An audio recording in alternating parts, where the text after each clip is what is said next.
आज मैं आपके लिए लेके आई हूँ ब्रेड इडली की एक ऐसी रेसिपी जिसे देखते ही मुंह में पानी आ जाए और करीबन 5 से 7 मिनट में बनकर तैयार हो जाए। आज से 18 साल पहले मैंने ये रेसिपी अपने ससुराल वालों को बनाकर खिलाई थी।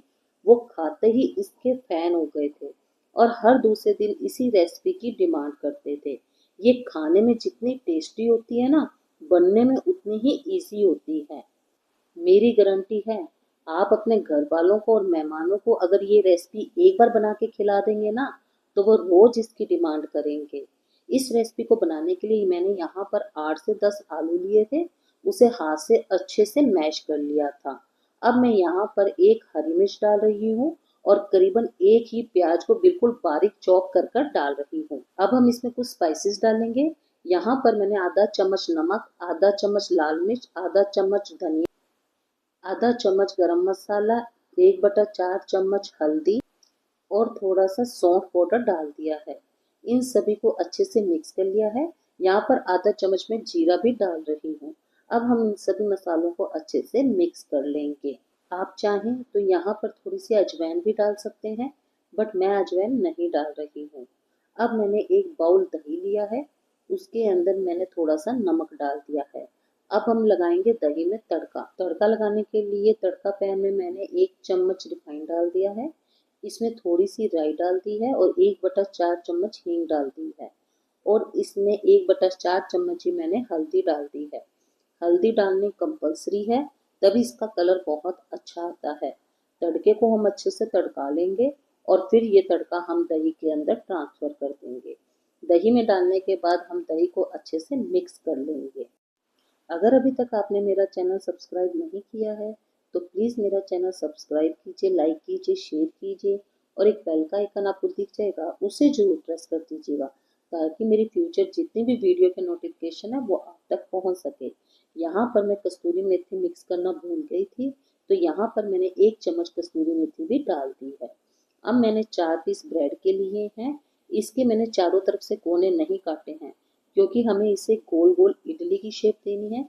इसीलिए यहाँ पर मैं एक कटोरी ले रही हूँ। मैंने ब्रेड के ऊपर कटोरी रख दी है और इसको अच्छे से प्रेस कर कर गोल गोल इडली का शेप दे दिया है। आप चाहें तो जिस तरीके की ये ब्रेड है ना, मतलब चारों तरफ से, तो डायरेक्ट उस पर भी बना सकते हैं, चाहे आप इडली की शेप ना दें। लेकिन शेप देने से ना इडली देखने में बहुत अच्छी लगती है। इसी तरीके से मैंने अपनी सारी इडली को कट कर लिया है। अब ये ब्रेड का जो बचा हुआ पार्ट है ना, इसे फेंकेंगे नहीं। फ्यूचर हम अपनी कोई भी रेसिपी बनाते हैं तो उसमें ही हम काम ले लेंगे, लेकिन इस रेसिपी में ये पार्ट काम नहीं आएगा। अब हमने जो आलू का मिक्सचर बना के रखा था ना, वो हमने ब्रेड के एक तरफ लगाना है और दूसरी तरफ ऐसे ही छोड़ देना है। बातों ही बातों में हमने अपनी सारी ब्रेड को तैयार कर लिया है। अब मैं आपको सारी ब्रेड दिखा रही हूँ। इस तरीके से हमें तैयार करनी है। अब हम एक नॉन स्टिक तवा लेंगे, उसके ऊपर बस एक बार घी की कोटिंग कर देंगे। हमें बहुत ज़्यादा घी नहीं लगाना है और जिस साइड हमने आलू लगाया था ना, वो साइड हमें तवे के ऊपर रखनी है और इसे बहुत अच्छे से सेकना है। करीबन 30 सेकंड के अंदर ये सिक जाता है। अब हमने जो तड़के वाला दही बना के रखा था, ब्रेड के दूसरी तरफ हम उसको लगा देंगे और बहुत अच्छे से लगाना है। दही लगाते समय हमें बिल्कुल भी कंजूसी नहीं करनी है। इससे क्या होगा, हमारी ब्रेड बहुत ही सॉफ्ट बनेगी और खाने में बहुत ही टेस्टी बनेगी। अब हमने एक तरफ से अच्छे से सेक लिया है। अब जो दही वाला पोर्शन है ना, उसको हम तवे की तरफ कर देंगे और दूसरे वाले पोर्शन को हम अच्छे से सेक लेंगे। यहाँ पर आलू वाला पोर्शन मैंने लाइट ब्राउन रखा है। आप चाहें तो थोड़ा सा और ज्यादा सेक सकते हैं, मतलब क्रिस्पी कर सकते हैं, उससे भी बहुत अच्छा टेस्ट आता है। अलट पलट करके हम दोनों तरफ से अच्छे से सेक लेंगे।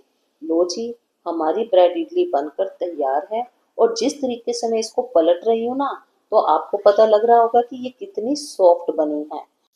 आप चाहें तो इसको सॉस के साथ, धनिए की चटनी के साथ, या फिर मूंगफली की जो चटनी बनती है, नारियल की जो चटनी बनती है, किसी के साथ भी इसको खा सकते हैं। यकीन मानिए, ये दिखने में जितनी आलिशान लग रही है ना, खाने में उतनी ही सॉफ्ट टेस्टी होती है। मतलब बिना दांत वाले जो होते हैं ना, वो भी इसको आराम से खा सकते हैं। अब एक बार मैं इसको काट के इसका टेक्सचर आपको दिखा रही हूँ। देखिए कितनी आलीशान बनकर तैयार हुई है। और अभी तक आपने मेरा चैनल सब्सक्राइब नहीं किया है तो प्लीज़ मेरा चैनल सब्सक्राइब जरूर कीजिए।